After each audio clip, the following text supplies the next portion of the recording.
जागरण के बाद हृदय से भावनाएं चली जाती हैं, क्या नींद कम हो जाती है और इस अवस्था को कैसे संभालें? कुंडलिनी जागरण से तो भावना बढ़ती बच्चा। भागवतिक शक्ति, कुंडलिनी क्या है? एक भागवतिक शक्ति है। जो जागृत होती तो उसमें दिव्यता होती, तेजस्विता होती, ज्ञान विज्ञान की स्फुरणाएं होती, भाव की धाराएं। तो अच्छा, नींद कम होना ये भागवतिक क्षेत्र में स्वाभाविक है। चाहे वो भक्ति से चलो, चाहे ज्ञान से चलो, चाहे योग से चलो, किसी भी मार्ग में चलो, भागवतिक मार्ग में नींद कम की जाती है। अगर स्वतः कम नहीं होती तो इसे कम किया जाता है। फालतू में समय सोने में नहीं बर्बाद किया जाता। 4 घंटे बहुत से बहुत, 5 घंटे, 3 घंटे, जितना संभाल पाओ।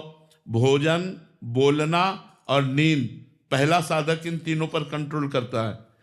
रसेंद्री कंट्रोल में हुई तो जनेंद्री कंट्रोल में हो जाए।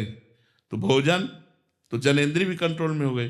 वाकेंद्री, बोलना, इससे भारी अपराध बनते हैं, वाणी से हम ज्यादा अपराध बनते हैं। सुनना, बहुत प्रपंच नहीं सुनना चाहिए। तो इसमें नींद पर काबू करना तो हर साधक का कार्य है। और जब आगे चलकर स्वतः नींद खत्म हो जाती है, धीरे धीरे वो सत्वगुण बना रहता है, तो निद्रा, आलस्य, प्रमाद की कोई गुंजाइश नहीं रहती, जो भगवत चिंतन परायण रहता है। लेकिन ये बात कि कुंडलिनी जागरण होने पर भाव खत्म होने लगते हैं, ऐसा तो मुझे नहीं लगता।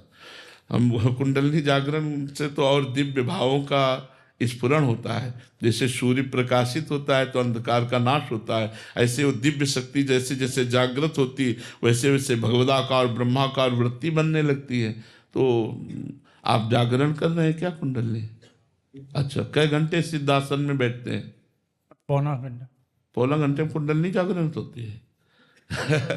अरे भाई, 3 घंटे बिना हिले डुले जब तक पद्मासन और सिंहासन में, सिद्धासन में नहीं बैठोगे, तब तक उसमें धक्का ही नहीं लगेगा। और प्राणायाम कितना करते हैं?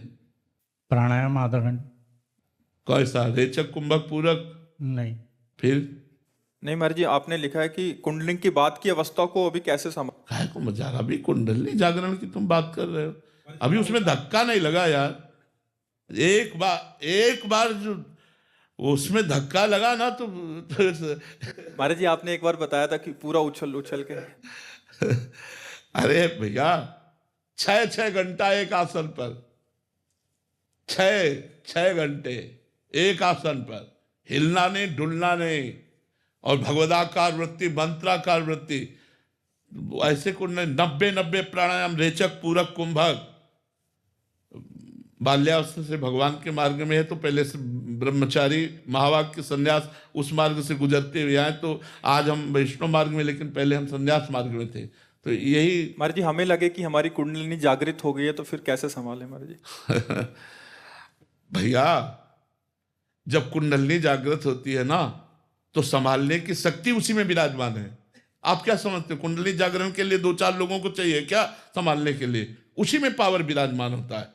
वो भले उठा के कितना भी पटक दे, चाहे जितना, उसमें पूरी सामर्थ्य रहती। कोई ऐसा तो नहीं कुंडलिनी जागरण वाला पागल हो गया, खोपड़ी खराब हो गई, ऐसा। हाँ, प्रारंभिक कुंडलिनी जागरण में यदि कहीं गलती हो गई तो व्यभिचारी बन जाएगा वो। कुंडलिनी जागरण करने के अभ्यास वाला अगर किसी भी तरह वीरपात करता है तो नष्ट हो जाएगा, वो पतित हो जाएगा। ये बहुत सावधानी की जरूरत है। हम कहते हैं राधा राधा रटो, सब जागरण हो जाएगी, तुम्हें पता भी नहीं चलेगा। तुम्हें पता भी नहीं चलेगा कब कुंडलिनी जागृत हो गई। जो कुछ प्राप्त होना सब प्राप्त हो जाएगा।